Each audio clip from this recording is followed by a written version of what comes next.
Alright guys, we'll get started. Some quick announcements. A3 will be released tomorrow, and the midpoint for A3 will be due on Wednesday, November 11th, and final submission will be due on Monday, November 15th. As you may have guessed, there's a midpoint because A3 is a heavy assignment, and it's one of the heaviest assignment of the course so far, other than the hack challenge. So please start early. Yeah. Just a little recap of last lecture. So one way to create a scrollable view is by using a UI table view. And as we saw, like the settings page on your phone, the settings app on your phone uses a bunch of table views.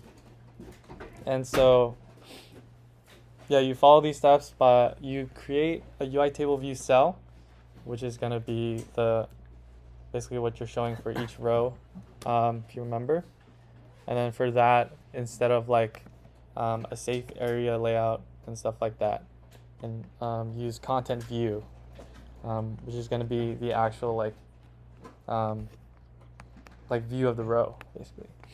And then you have to register the cell using a reuse identifier, and also giving it the custom class you make for the table view cell. And then you set the table views delegate and data source to actually control what data you give the table view cells, and how you present them and how they behave. So now we're going to go over another type of scrollable view, which is going to be a UI collection view. So for a collection view, you can think of the view as having both rows and columns. It's like if you see in your default Photos app, that's like a collection view. All right. So in table views, we're only allowed to scroll vertically down a list, but since we can have multiple columns, collection views introduce the functionality of being able to scroll sideways. As you can see in like the Spotify app, you have these kind of like album-like squares, and you can scroll left, right. So we still have an array of objects and want to display it somehow. And remember that last time we saw a Spotify playlist. Now we see more complicated UI with both vertical and horizontal scroll. Another example is, of course, the Instagram grid layout.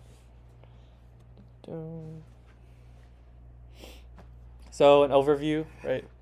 So UI collection view, you can scroll horizontally, vertically, and instead of like sections and items, you order things, sections and rows, you order things by items. And then we use flow layouts to populate either rows or columns with as many cells as it can fit. And we'll show you, this is like sort of the main key difference between UI table view and a UI collection view.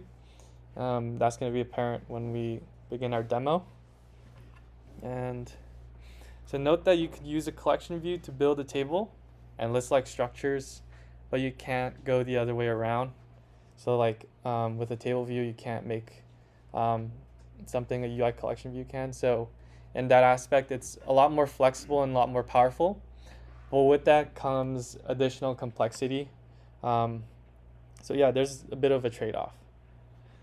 So we'll go through the setup procedure. So of course you have to create a cell. So this is basically the same as a UI table view cell, with the init function being slightly different. And dequeuing still applies, so we still need a reuse identifier. And can anyone maybe give me a high-level overview of like what dequeuing means? Does anyone remember? Yeah. Like the screen only has like, it's like it's only a certain size. So like if you scroll, it will dequeue some of the items at the top to like show the items at the bottom. Yeah, basically, yeah. So giving prizes Can I out. can I throw this at Just people? throw it. That was so close. I'm sorry. I almost hit you. Yeah, so cells that go out of view, they're DQ'd since we don't want to have them in memory when you can't see it. And then that memory is instead allocated to new cells that are in view. So that's correct. And so this demo will mainly cover the UI collection view setup so that we can understand the differences. Yep. I had a question about the table view. Can the table view go like horizontally? No. Because of this. Yeah. So table view is designed that way just to be more, I guess, less overhead. So it's less complicated than a UI collection view. And if it can go like horizontally, then I guess there really isn't a point of a UI collection view. Yeah. So like a collection view can be set up to look like a table view, but the table view cannot Right. do So that. it's Or like like, a box and a rectangle and a square. yeah. Yeah, sort of like that. So now we'll go on to our demo. Okay. So let's see, I do not have a terminal window open, so let's see. I'm gonna go to my documents, demo, and then I'll go over to this page. Remember this page. Copy this. Boom. Then that. And then let's open this. Go to documents, demo. Go here. And then now I'll open this. Boom. All right. So I'll first go over making a cell, since that's fairly simple. So here we have the view cell. Oh, is this in the main? Is this in main? No. Let me go to main. Oh. Oh yeah, it is. All right, actually, I'll just go over quickly how this kind of differs from the table view cell. already made it. So here you see, let me make this bigger. Sorry. Yeah. So here you see we have UI collection view cell instead of UI table view cell. And then here you still make the view properties the same way. So we have image and we have labels. And just to sort of preface, this is using like the same bird model that we used last time. And then here we have the same birds, right? So, and then now we have the reusable string. That's just going to be your class name, and then reuse. So that's like, that kind of semantic is still the same. And then here you see init is basically the same. Here you call super.init, as we all know, since we are conforming to this. And then we have our setup functions. And your configure is the same, it's the exact same. And here it's just the same. Everything's the same. So yeah, we have making it scale aspect fit. If you're here on Monday, that'd be pretty familiar. Then we use content view as well. And then the layout constraints. So yeah, all of that is pretty much the same. So when you're making like a UI collection view cell, you can kind of reference a UI table view cell and then go off of that. And then the more important thing we're going to go over is the actual collection view which we're going to make here. So just a moment. All right, so defining the view property is slightly different, and I'll go over why in a second. Do not autocomplete that. that is incorrect. So you do private var collection view. That's pretty scary and knows what I'm trying to do. So UI collection view. But instead of doing this, we want to do that. It's an exclamation point. So we kind of want to declare, we want to kind of give it a type. So yeah, collection view is going to be a UI collection view, but we're not going to create it just yet.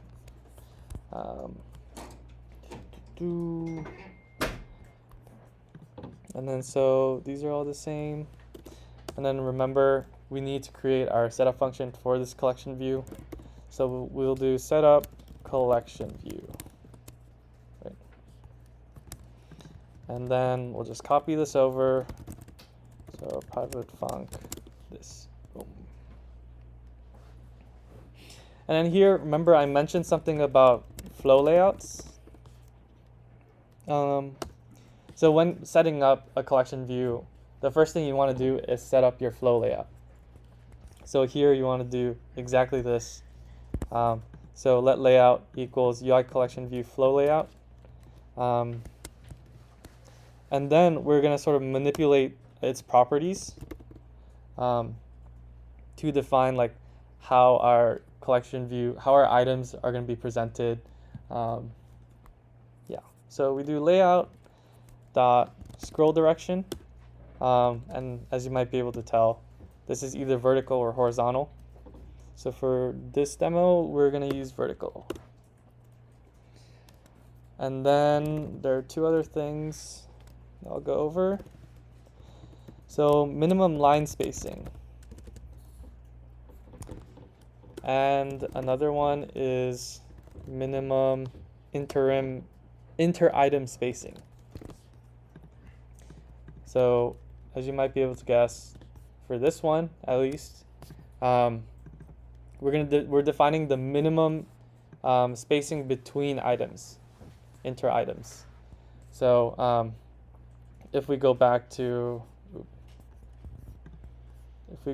here, see these are going to be our items, and we're defining the space between each items, right? So for so here, I guess this example is better. Here, items are laid out like horizontally, so we're describing the spacing right here. And then for minimum line spacing, I guess if you have more than one row, then it's the spacing between like the rows. And then for columns, it would just be the spacing between columns. So we'll play around with this more later. So here. And then we want to initialize the collection view using the layout we just made. And this is the reason why we didn't like initialize it here, since we want to define a custom layout. So what we do is collection view, which is this right here. We're going to set that equal to UI collection view, and then frame dot 0, and then collection view layout, and then we're going to give it the layout we just made. Boom. And then again, after this, the setup is pretty much identical. So we do collection view dot register bird collection view cell dot self, and then we do bird collection view cell dot reuse. Yep. And then, does anyone remember what comes after this? So you register the cells, but you need a way to actually give it data and define how it looks. So, anyone remember? It's 2 lines and they both start with D.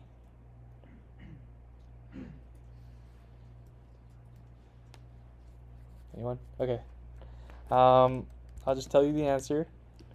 It's the delegate and the data source. Boom.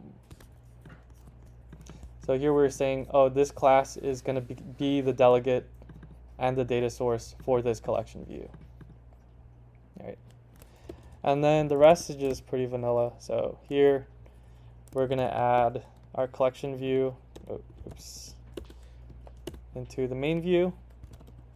And then the really long thing that allows us to use auto layout. And then we're going to do the layout.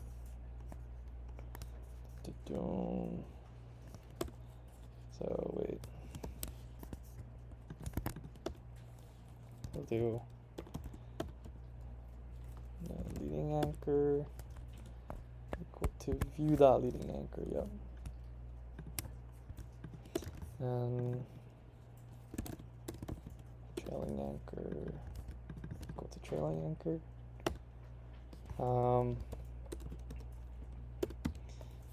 Top anchor, we're going to have it equal to not view.top anchor, but view.safe area layout guide dot top anchor.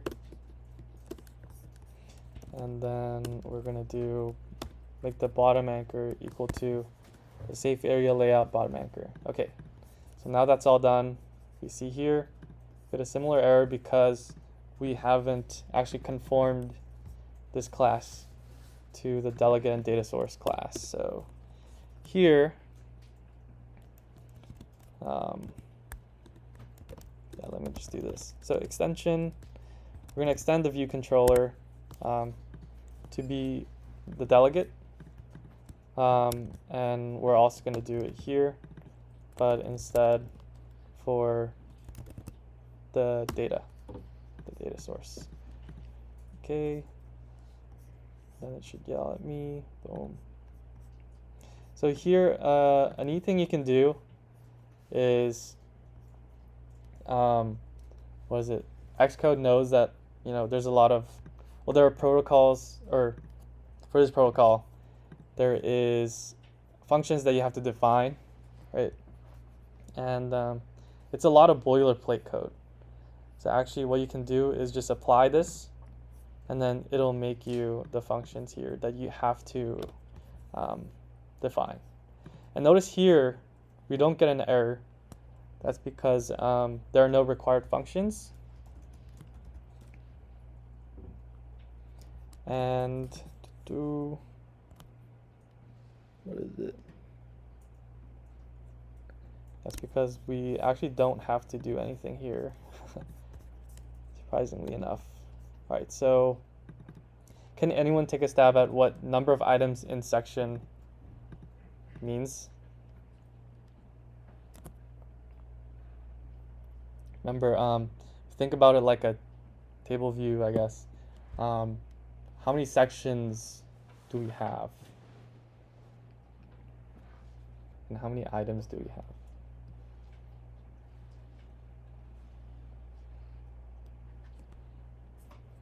All right, I'll take this one again.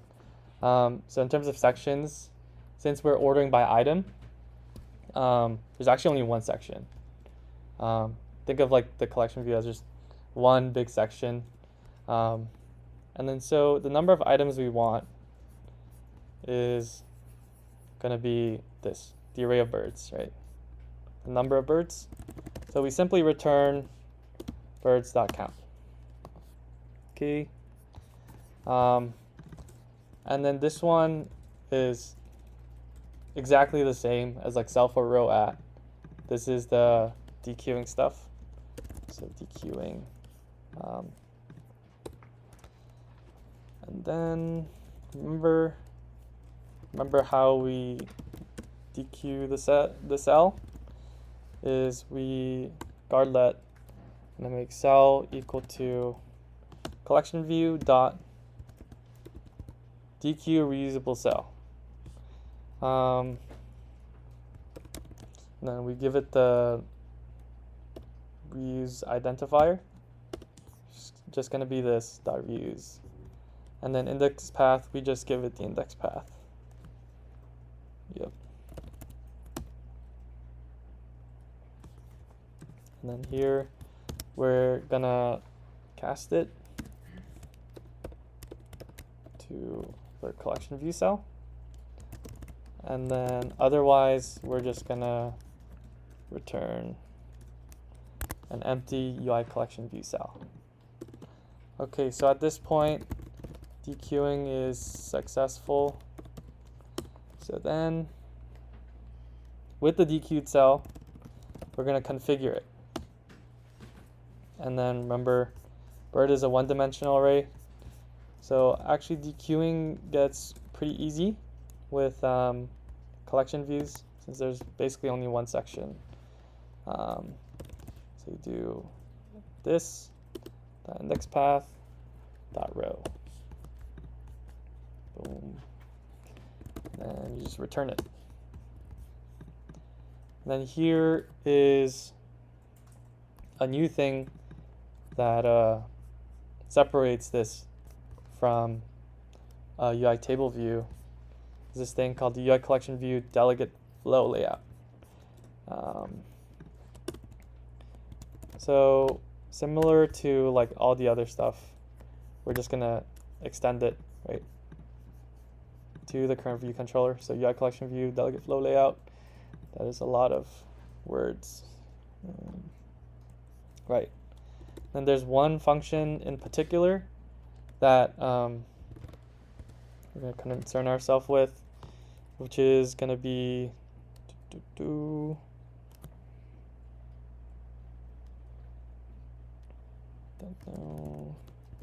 size for item at. So here we can just kind of give it what we want. So like there's a lot of repeated inputs. That doesn't really help us narrow down what function we want to implement. So here I just type size for item at, and then this pops up. Just press enter, and then it's all going to autofill for you. So with this one, we're defining the size of each item, right? So here we're going to make size equal collection view dot frame dot width divided by 2, right, and then minus 16, and then this returns a CG size, as you can see on the right side of the arrow. So we're going to make a new CG size instance, and then we're going to make width equal to the size and height equal to the size. Yeah. So can anyone take a guess what this is doing? What this math is doing, essentially. We're taking the width of the collection view, right? Then we're chopping it in half. And then what is 16 here? 16 is actually, yeah, someone whispered it, but it's the inter-item spacing. So any guesses as to what this is going to result in, I guess, what we're going to see? All right. What better way to confirm it than to actually run it and see? So let's see what this does. Ooh.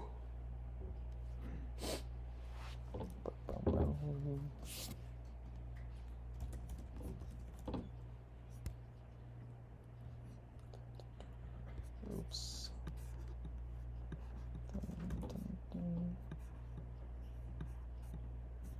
So here we see is a vertical scroll, and what you see here is 2 columns.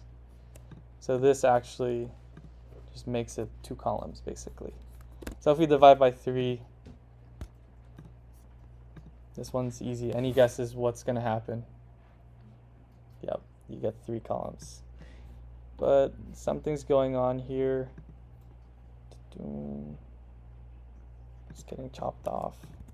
Keep it at 2.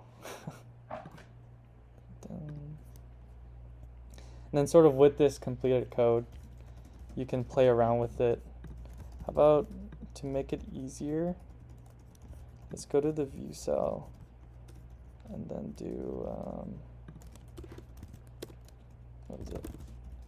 Content view dot background color equals dot black. Make it, oh, actually no, not black. What color am I feeling today? Still light gray. This will help kind of illustrate how it's actually laid out. Oops. So let's go back here. So we see this, I believe is 16. Yeah. So you can see like these are the different spacings. And let's try and make this bigger and see what happens.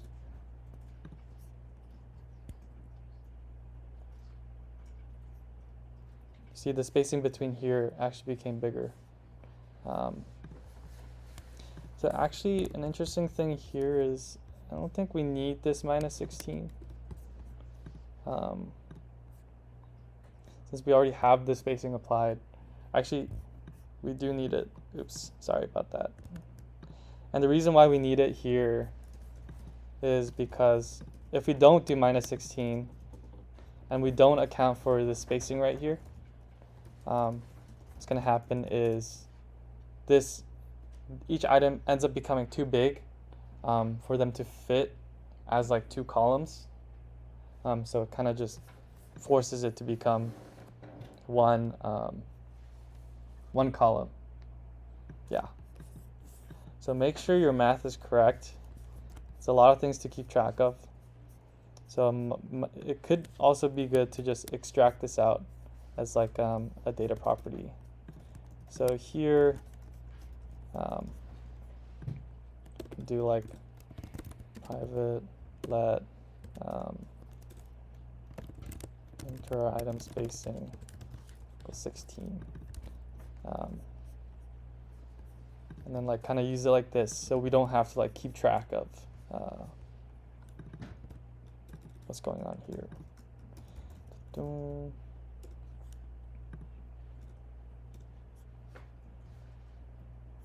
What's going on here? Oh, yeah, this is a int. Okay. So any questions so far? Is everything making kind of sense? Oh, it actually takes in a CG float. So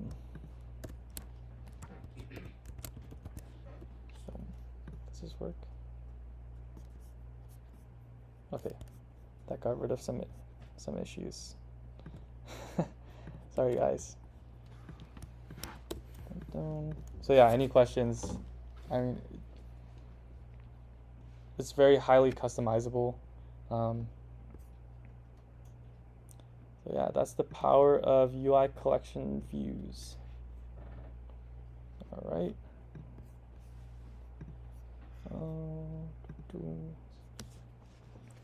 So a fairly short demo, and then so I'll reiterate the setup differences. Right. The init function of a UI collection view cell is ever so slightly different, but a flow layout is required when initialized. So when we actually declare it in like our view, view property right here. Remember this is the key.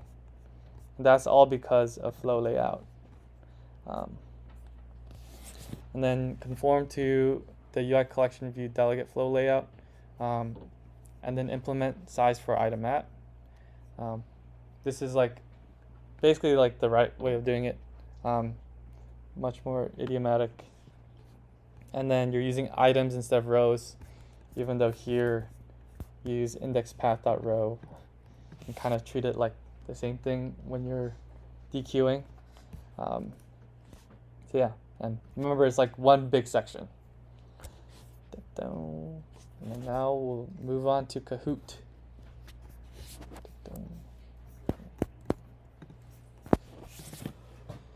Let me full screen this.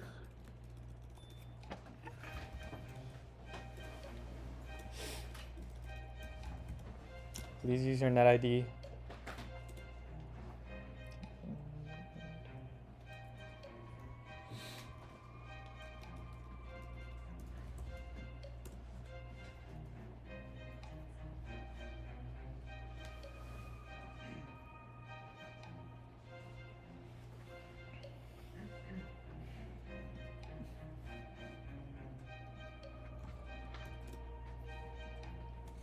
Remember, we have prizes today.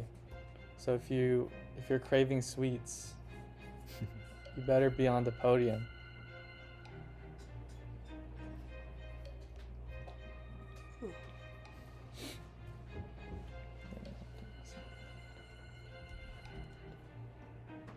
Anyone need more time?